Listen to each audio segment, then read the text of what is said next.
అసలు ఏజ్‌తో పాటొచ్చే skin changes ఏంటి? వీటిని ఎలా ట్రీట్ చేయొచ్చు? మెయింటెనెన్స్‌కి ఏం చేయొచ్చు? అన్నది ఇవాల్టి వీడియోలో తెలుసుకుందాం. హలో అండి. నా పేరు doctor Ravli Yallamanchili. Chief dermatologist, Neha dermatology and aesthetics. నేచురల్‌గా ఏజ్‌తో పాటు మన జాయింట్స్, బోన్స్ ఎలా ఎఫెక్ట్ అవుతాయో స్కిన్ కూడా ఎఫెక్ట్ అవుతుంది. ఏజింగ్ వల్ల స్కిన్ మెయిన్‌గా డల్ అవ్వటం, టెక్స్చర్ మారటం, లైన్స్ అన్నీ ఎక్కువ ప్రామినెంట్‌గా కనిపించటం, రింకిల్స్ రావటం అనేది జరుగుతుంది. ఓపెన్ పోర్స్ కూడా ముందున్న దానికంటే ఎక్కువ ప్రామినెంట్‌గా కనిపిస్తా ఉంటాయి. ఏజ్‌తో పాటు మన మొహం మీద బోన్ ఎఫెక్ట్ అవుతుంది, ఫ్యాట్ లేయర్ ఎఫెక్ట్ అవుతుంది, పైనున్న స్కిన్ లేయర్ కూడా ఎఫెక్ట్ అవుతుంది, మసిల్ కూడా వీక్ అవుతుంది. దీనివల్ల చర్మం అనేది సాగిపోయినట్టు, జారిపోయినట్టు, వాల్యూమ్ అంతా తగ్గిపోయినట్టుగా కనిపిస్తూ ఉంటుంది. అసలు ఏజ్ ఆఫ్ ద పేషెంట్ ఏంటి? ఆర్ ఏ ఏజ్‌లో ఎలాంటి ట్రీట్మెంట్ ఆప్షన్స్ అవైలబుల్ ఉన్నాయి అన్నది ఈ వీడియోలో చూద్దాం. ఎర్లీగా 40స్, 50స్‌లో ఉన్నవారు ఆర్ 50, 60స్‌లో ఉన్నవారు ఏజింగ్ అనేది డిఫరెంట్‌గా ఉంటుంది. సో, మన కన్సర్న్ ఏంటి? స్కిన్ సాగిపోయి ఉందా? ఆర్ టెక్స్చరల్ చేంజెస్ ఉన్నాయా? అన్న దాన్ని బట్టి మనం ట్రీట్మెంట్‌ని చూస్ చేసుకోవచ్చు. అడ్వాన్స్డ్ ఏజింగ్ చేంజెస్ ఆర్ 50+, 60+ వాళ్ళల్లో చాలా సాగిపోయి బాగా రింకిల్స్ వచ్చిన వాళ్ళకి కొన్ని ఇంజెక్టబుల్ ట్రీట్మెంట్స్ చేస్తా ఉంటాము. కానీ ఇంజెక్టబుల్స్ వద్దు అనుకున్న వాళ్ళకి ఆర్ ఎర్లీ ఏజెస్‌లో 40స్, 50స్‌లో ఉన్న వాళ్ళకి లేజర్ రీసర్ఫేసింగ్ అనేది చాలా ఉపయోగమైన ట్రీట్మెంట్.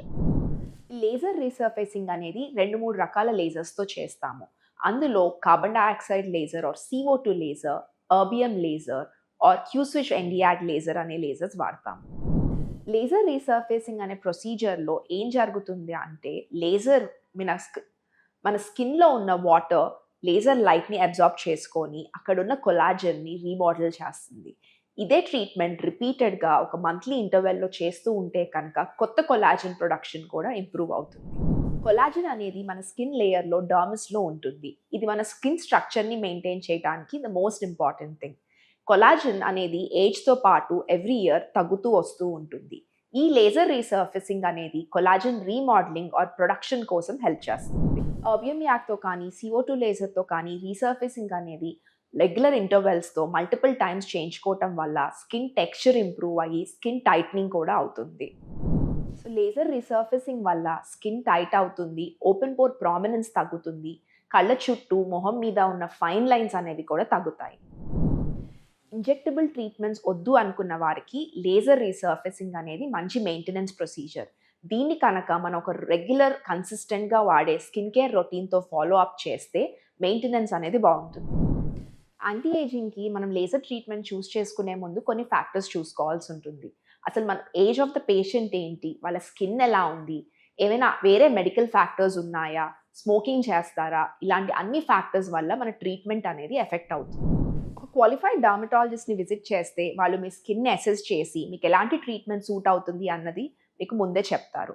దాన్ని బట్టి మీరు ఎన్ని సెషన్స్ ట్రీట్మెంట్ తీసుకోవాల్సి ఉంటుంది, ఓవరాల్‌గా మీకు ఎలాంటి ఎఫెక్ట్ వస్తుంది అన్న క్లారిటీ వస్తుంది. యూజువల్‌గా లేజర్ రీసర్ఫేసింగ్ అనేది చాలా సింపుల్ ప్రొసీజర్. కానీ దీంతో పాటు మైల్డ్‌గా డౌన్ టైమ్ ఉంటుంది. ఒక 2, 3 రోజుల వరకు ఫేస్ మీద లైట్‌గా చెక్కు కట్టినట్టు అయ్యే ఛాన్సెస్ ఉంటాయి. ఒక basic face wash, sunscreen, moisturiser అనేది వాడుతూ ఉంటే స్కిన్ హీలింగ్ అనేది చాలా సింపుల్‌గా అయిపోతుంది. ఈ వీడియో మీకు నచ్చినట్టయితే లైక్ చేయండి, మీ ఫ్రెండ్స్‌తో షేర్ చేయండి అండ్ సబ్స్క్రైబ్ చేయండి.